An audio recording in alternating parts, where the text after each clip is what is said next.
Nervous before the IELTS speaking test?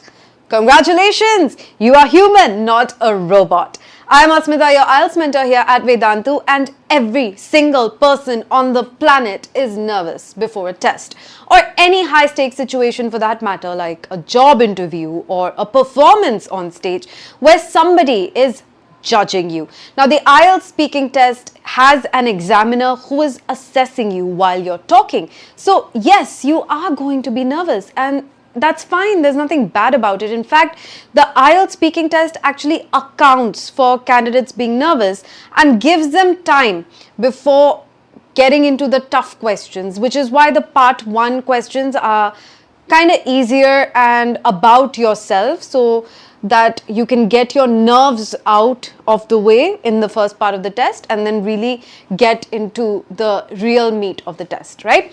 So don't worry, everyone's nervous before the test. The examiner has been in your situation at some point in their life, so they understand.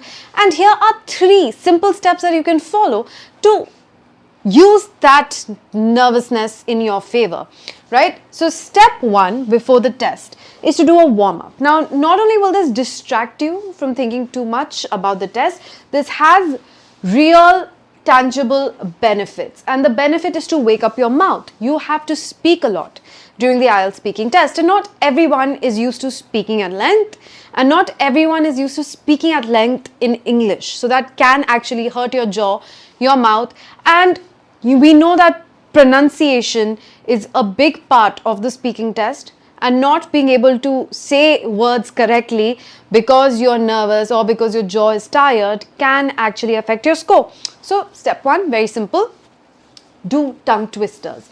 Now, not everything we did as children was nonsensical. Practicing tongue practicing tongue twisters actually warm up your mouth and get all your components of the mouth that are used to make sounds in the right place. It's like a warm up before exercising.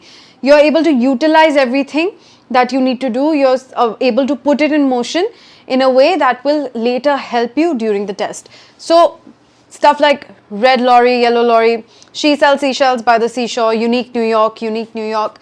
Saying all of these things fast will help you move your jaw, help you enunciate better, help you pronounce things correctly, stop you from fumbling during the test. Now, I am someone, I know that I struggle with the letter R, and a lot of Indians do, because the way we say R in our native tongue and the way we say it in English, quite different.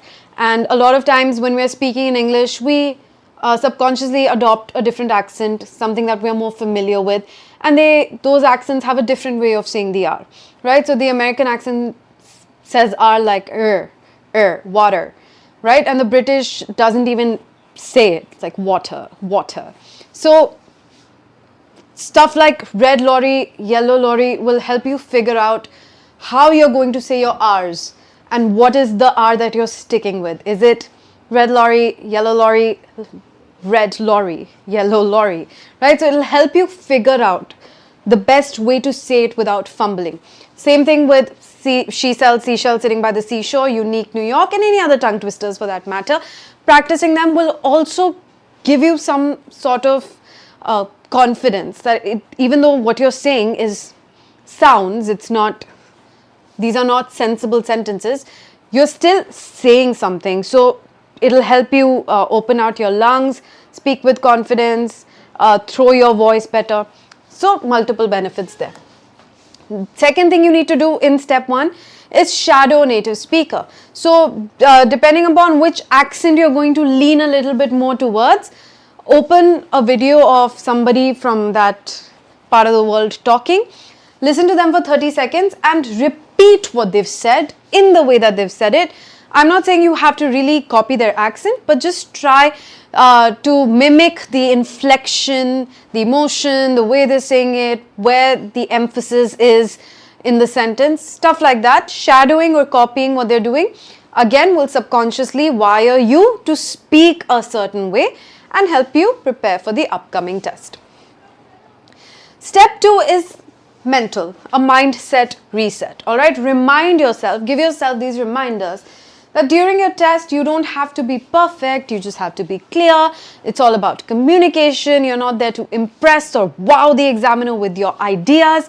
It's not an ideas test, it's a proficiency test. I can express myself in English. Build that confidence within yourself that, you know what, English is not my native language and yet I can be a boss at it. And finally, even if I pause, I know how to recover. So, hesitating, fumbling, pausing, getting nervous in the test is natural, all right? And there is, the test is built in a way that it gives you the space to do these things, which is why even band 9 assessment criteria says that it's okay to hesitate if you're trying to come up with what to say next. It's okay to make grammatical errors that native speakers make. That's fine. There is scope for error in each part of the test, right? Even if you get 2 questions wrong in the reading test, you can still get a band 9, right? So it's cushioned. The test is not too harsh, right? It understands you. It's a very loving test. So give it that love back and say that, you know what, even if I mess up, I know how to recover. That is your step 2. And finally, your step 3. Now, this might seem like very counterintuitive advice, but please don't practice. Morning of the test, don't look at random speaking prompts and start practicing. The reason for this is you might practice 3 or 4 prompts and feel very confident, but the question that you're actually asked during the test can be very different. And suddenly all that confidence you built goes down the drain. In any case, odds of the same prompts being asked in the test, very, very slim, very low. And if you spend too much time coming up with the best answer for 4 or 5 prompts, then you are again forcing your mind to think in one dimension, in one direction, and you're not keeping it open for any kind of question that can actually be asked in the speaking test, right? So here practicing will work against you. That's why to practice speaking confidently, to really warm up your mouth, nonsensical things like tongue twisters, which are not, like I said, nonsensical, they're actually quite helpful, but they don't hold any meaning, right? So practicing with that or shadowing somebody speaking about some random topic, that's much, much more beneficial. All right. So did you think I'm only going to give you 3 steps? What about the bonus step? So here is bonus step 4. Now, apart from all the speaking warm up and mindset reset that we've done, another huge part of making a good impression and feeling confident is your body, right? So we're going to fix our posture and our breathing before the test as well. So sit straight or stand tall, and again, once you do that, make sure to roll your shoulders back so your back is fully straight. All right. Then you're going to take 3 slow deep breaths. Always remember that when you're breathing in, your stomach actually expands. So make sure you're doing it correctly. Breathe in, breathe out. Remember to hold the breath. All right. Inhale for 4, hold for 4, exhale for 6. Slowly. This will really calm you down. Okay. And smile gently. This will relax all your facial tension and also put you in a better mood. There have been some studies conducted that say that you can force an emotion from outside in. So we usually smile when we are happy, but you can trick your brain into being happy by forcing a smile. So smile gently, right? Be in a pleasant state of mind. Relax your facial tension. Keep your posture very confident, and you're going to do a great job. So remember these tips before your test day. If it's coming up soon, then all the very best. You're going to kill it. I will see you soon. Don't forget to subscribe to the channel if these videos help you. Share them with your friends. Leave your feedback in the comments. And don't forget to follow us on our socials so you don't miss out on updates. I will see you soon. Bye-bye.